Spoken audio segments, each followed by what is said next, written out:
Hey guys, welcome back to more Malicious Compliance Ripestories. In this Reddit story, my arrogant smug boss fired me, accused me of sabotage and thought he was untouchable because he had a private equity firm behind him. He forgot one thing: I never quit. I instead came back bigger, stronger and with enough power to demolish everything he built. And the first one is titled "Fired in 2 weeks", posted on r/MaliciousCompliance. So I worked for 5 years as a federal contractor and eventually rose through the ranks, through blood, sweat and tears, to a low-level supervisor. I managed a team of 13 working 2 federal contracts. Both contracts were new and I was supposed to make them successful so the contracts would be renewed. This started right before the pandemic, and even before the poop hit the fan, my second contract was going badly. Essentially, the agency flooded us with work and my boss repeatedly refused to ask them to slow it down. That was literally his only job, and as a result, late work began piling up and costing the company lots of money.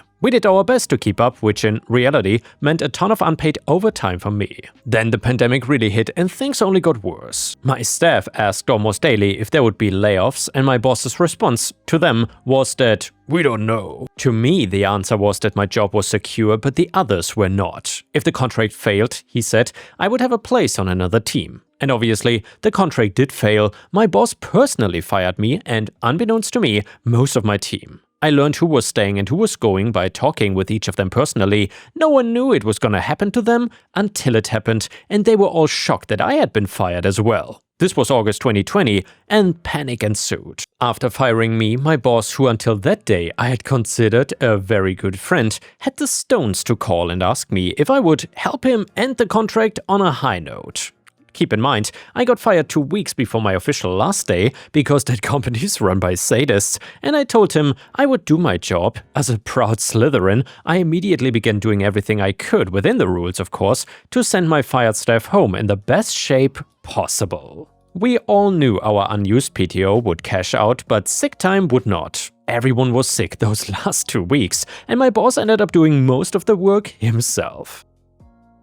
I also sent a ton of people to work from home with pandemic-like symptoms so they could use their time to interview for jobs, etc. I was immediately hired by another federal contractor and I brought my best former employee along with me. Since then, she and I poached about a dozen employees away from our former employee, who eventually threatened to sue her if she headhunted anyone else. I'm proud to say that our revenge-fueled efforts have taken so many of their good employees that the company is now openly failing and will soon go out of business. And yeah guys, I'm not even sure if that qualifies as not only a malicious compliance, but also maybe a nuclear revenge story. Props to OP. And if you still enjoyed these malicious compliance stories, please don't forget to like the video and post a comment if you want to support me. Thank you so much. The next one is titled "Smug Boss Fired Me. 5 years later I return and take everything away from him". I work in industrial automation. Specifically, I design and manage the brains of massive distribution hubs, the complex networks of conveyor belts, high-speed sorters, and autonomous robots that move packages from a truck to a pallet without even a human touching them. It's niche work. You have to know electrical engineering, coding, mechanical physics, and you have to be willing to get grease on your shirt at 3 AM when a diverter arm jams. For 6 years, I was the lead systems architect at a mid-sized logistics company. I built their main distribution hub's control system from the ground up. I knew every line of ladder logic, every variable frequency drive, VFD, and every quirky photo eye sensor that didn't like the morning sun. The place ran like a Swiss watch because I treated it like my own child. I had a team of 4 junior engineers and we ran a tight ship. Preventative maintenance was our religion. We fixed things before they broke, and then came the buyout. Our original owners, who were decent people that actually visited the floor, sold the company to a private equity firm. The firm sent in their own people to so-called optimizers. Enter the antagonist of our story. Let's call him the director. The director was a man who looked like he was assembled in a factory that made corporate stereotypes. He wore suits that were too shiny for a warehouse environment, his teeth were bleached to an unnatural white, and he spoke exclusively in buzzwords. He did not know a sensor from a sandwich, but he knew metrics and KPIs and trimming the fat. From the moment he walked into our facility, he hated me. I was the highest paid guy on the floor who was not management, and I did not wear a tie, so to him I was just a line item on a spreadsheet that was too big.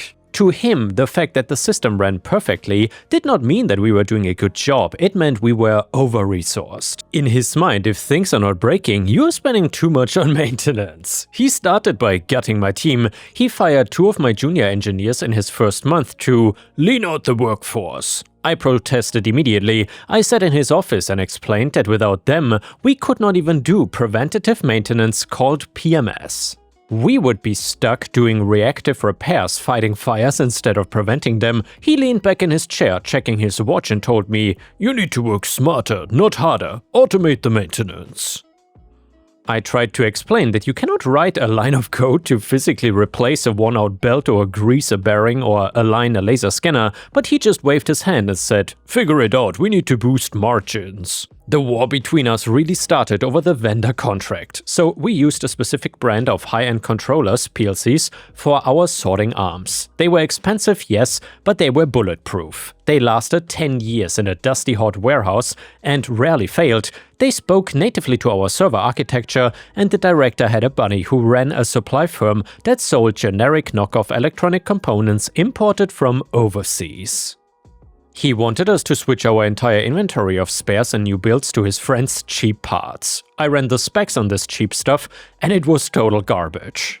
The refresh rates were too slow for our line speeds, and the heat tolerance was non-existent, and the communication protocols were non-standard. I wrote a report, a long detailed professional report explaining why switching to his friend's vendor would cost us millions in downtime, and I even included graphs. I included thermal imaging of the cheap parts overheating under load. He called me into his office the next day. He didn't even look up from his phone when I walked in. The report was in the recycling bin next to his desk. "I saw your email," he said. "It's very dramatic, but I'm the director of operations and I say we switch. The savings on the upfront purchase order will boost our Q3 margin by 12%. And the downtime in Q4 will wipe out the profit for the whole year," I said, trying to keep my voice steady. "These controllers cannot handle the polling rate of our server, they will lag. And if they lag, boxes smash into each other, and if boxes smash, the line stops." He finally looked up, his eyes narrowing.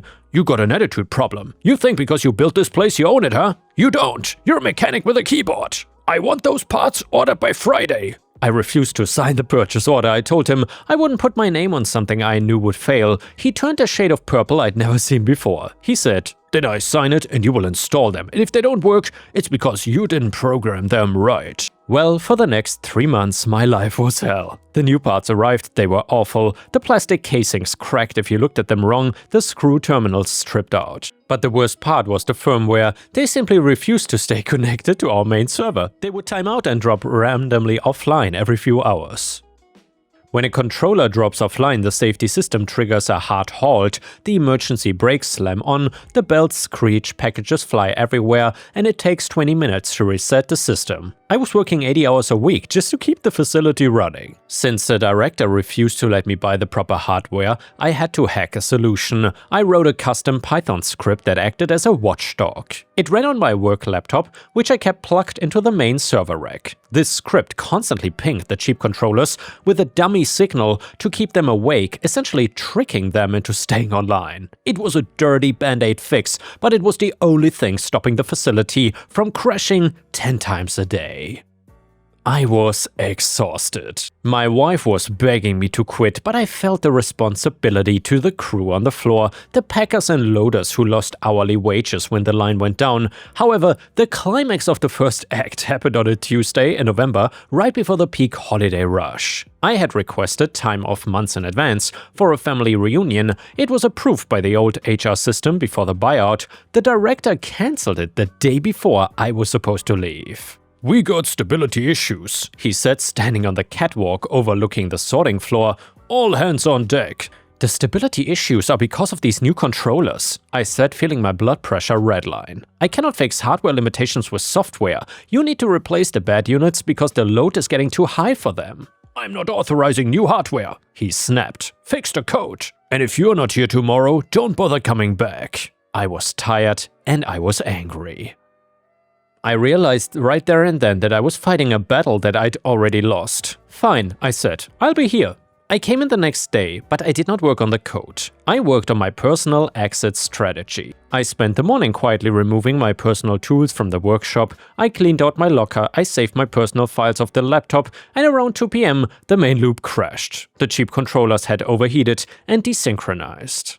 The watchdog script on my laptop was working overtime, but the hardware physically couldn't even keep up. The main sorter jammed, a pallet of heavy automotive parts slammed into a diverter arm, bending the steel frame. The alarm started blaring, the line stopped, and the director came storming onto the floor screaming. He did this for show, he loved to perform authority in front of floor staff. He marched right up to my workstation at the server rack and asked, "Why is the line stopped?" "What did you do?" he yelled, his face inches from mine. "The controllers overheated," I said, pointing to the thermal readout on my screen, like I said they would. "The friction from the belt load is just too high for the cheap plastic housing." "You're incompetent," he shouted, loud enough for the entire packing team to hear. "I've had enough of your excuses. You're sabotaging my operation because you didn't get your way. You're fired. Get out. Right now." He literally pointed at the door like a character in a bad movie. I stood up slowly. "You're firing me? In the middle of a crash during peak season?" "I don't need you," he scoffed. "I have a vendor coming in tomorrow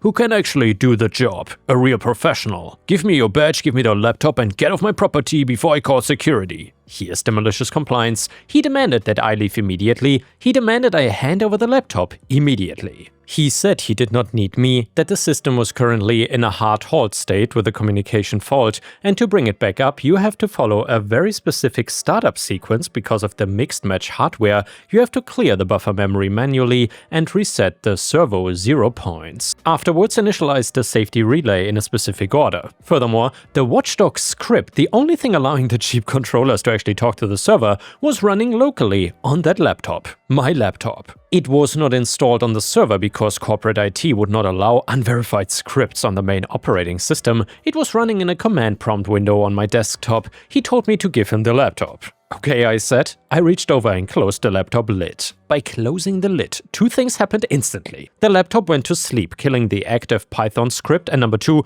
the hard drive encrypted itself, which was standard corporate security policy where I live. I then unplugged the Ethernet cable, I unplugged the power cord, and I handed him the warm laptop. "Badge," he demanded, holding out his hand. I took off my lanyard and dropped it in his palm. "Is there anything else I need to know?" he asked, dripping with sarcasm. "Or is it too complicated for us mortals?" I looked at him, looked at the silent conveyor belts, looked at the cheap blinking red lights and controllers he had forced me to buy. "You're the director," I said. "I'm sure you know how your facility works. You said you have a vendor coming." "I do, a better one." "Good luck," I said. I walked out the door. I did not tell him that the vendor he hired, his buddy's company, only sold hardware that didn't do system integration or programming, and I didn't tell him that the startup sequence documentation was not on the shared drive. It was in a local OneNote file saved on the hard drive of the laptop I just handed him, a laptop that was now encrypted.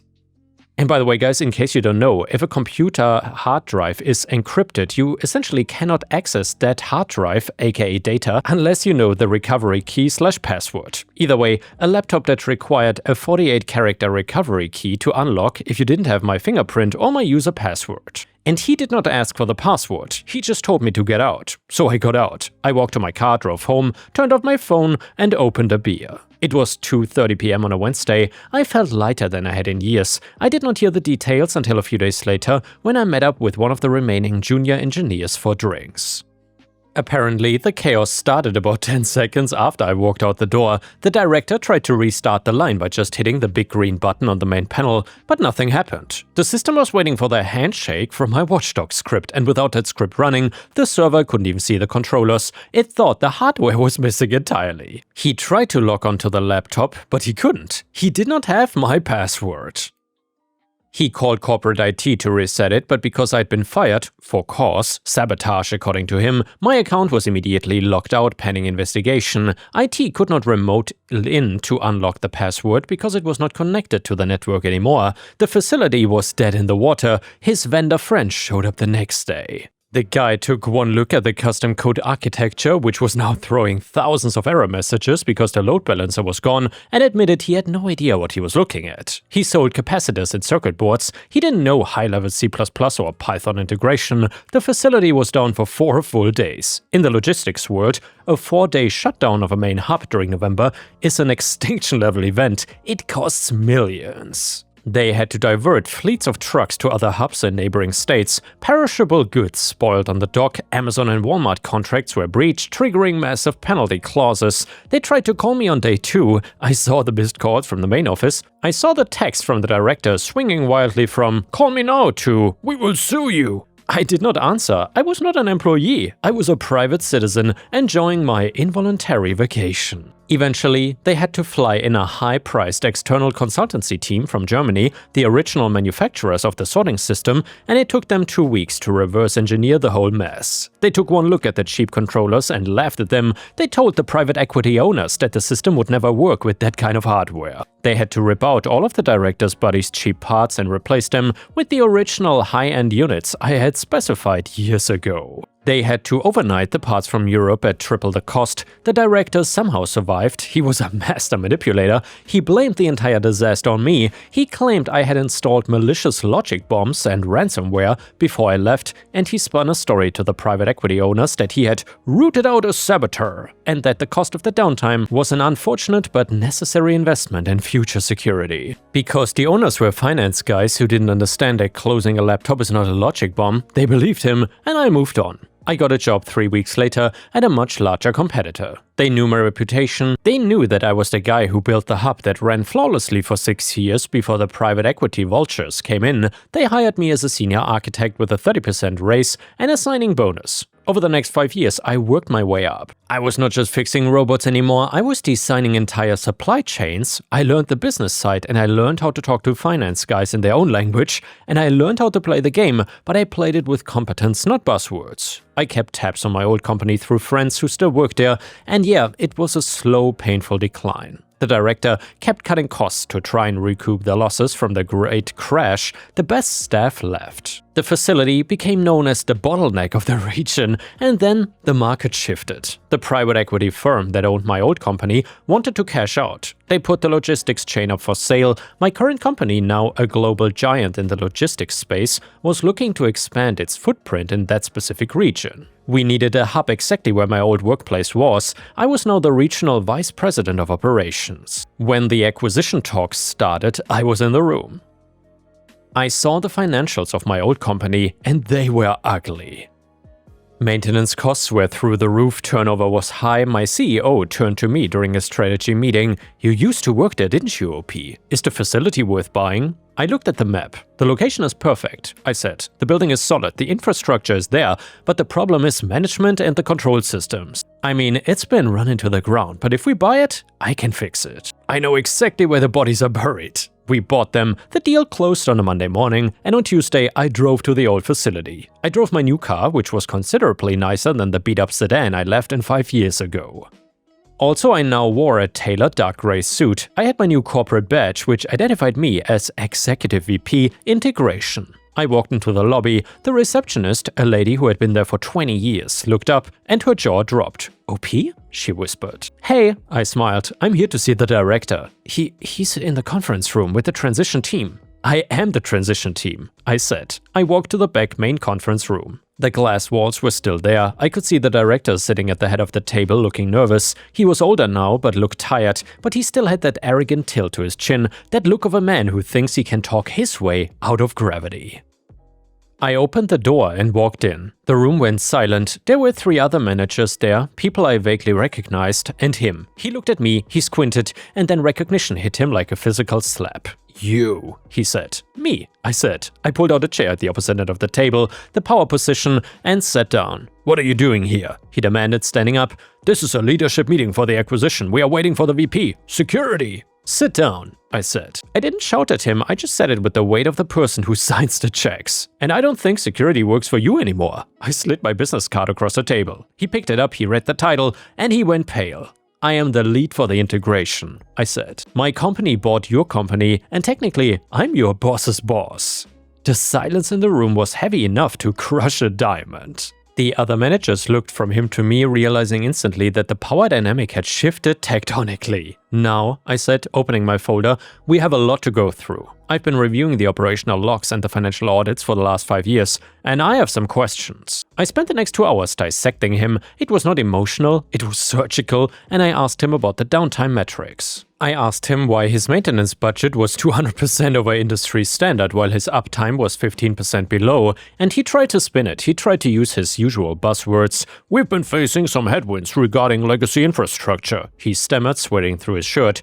The previous architecture was flawed. We had to invest heavily in stabilization. The previous architecture, I said, cutting him off, was designed by me, and it ran 99% efficiency until you fired me and switched to substandard controllers to save 12% on the capex, which resulted in a 40% increase in OPEX over 5 years. He froze. How do you? I can read the logs, I said. I checked the part numbers you're ordering, and I see you're still buying from Tech Solutions. I pulled a specific sheet of paper from my folder. Interesting fact, by the way, I had our legal department run a background check on Tech Solutions. And it seems like the owner listed on the LLC is your brother-in-law. Is that correct? The other managers in the room gasped audibly. They turned to look at him. This was news to them.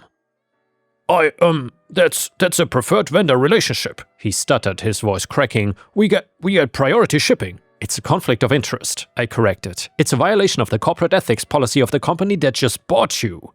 And frankly, it was a violation of the policy of the company you worked for. They were just too focused on the bottom line to catch you. He stood up again. I don't have to listen to this. I'm the director of this facility. I have a contract. I'm not gonna fire you for the conflict of interest, I said. That would be too easy. I'm gonna give you a chance to demonstrate your value. You claimed 5 years ago that you didn't need technical people, that you could just manage efficiency through leadership and metrics. I pushed a laptop across the table towards him. It was a ruggedized maintenance laptop. The system is currently reporting a sync error on lane 4. I lied. It's a standard error. I want you to fix it. I'm an executive, he sputtered. I don't fix robots. If you cannot fix the product and you cannot manage the budget and you cannot manage the people, what is it that you do? He had no answer. Well guys, if you know Jordan Schlansky, that director either prepares his body in various ways or he does various things that vary from day to day. Anyway, that's just a little insider if you know Conan O'Brien. He just stood there stripped of his buzzwords, exposed as the empty suit he always was. I'm putting you on a performance improvement plan, I said. Effective immediately, your role is being redefined. You're no longer the director. We are bringing in a new station manager, one of my guys. You're now the legacy support coordinator. That's a demotion, he yelled. You cannot do that. Well, it's a realignment of resources. I smiled using his own favorite phrase. I'm trimming the fat. You can keep your salary for now, but your job is to document every single error this facility has had for the last 5 years and explain the root cause.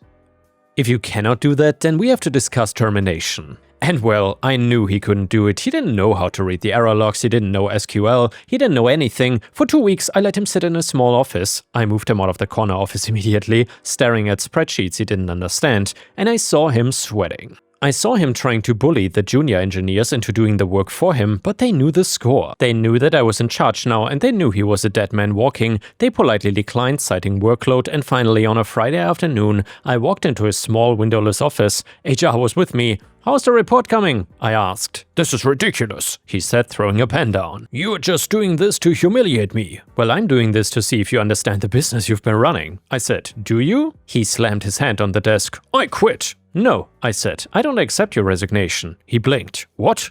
I'm firing you, I said, for cause, incompetence, negligence, and self-dealing regarding the vendor contracts. I gestured to the HR representative standing behind me. She handed him a folder. We have completed our audit of the Tech Solutions invoices, I said, and we found a pattern of overbilling by approximately 40%. Since this is termination for cause, there's no severance package. No golden parachute, you walk out with what you have in your pockets. His face went from red to a terrifying shade of gray. He looked at the HR rep, hoping for an ally, but she just nodded. But, I added, checking my watch, I'm a generous man. I will give you 5 minutes to pack your personal items. But don't touch the computer, don't touch any files. If you do, I will have legal look into pressing criminal charges for fraud regarding the kickback scheme. Right now, I'm content to just let you leave empty-handed. Do we have a deal? He looked at me. He looked at the empty cardboard box I brought in for him. He started packing. A picture of his boat, a stapler, his fancy gold pen. I stood in the doorway and watched him just like he had watched me pack 5 years ago. When he was done, I walked him to the lobby. The entire office was watching. They knew it. In the manufacturing world, news travels faster than light.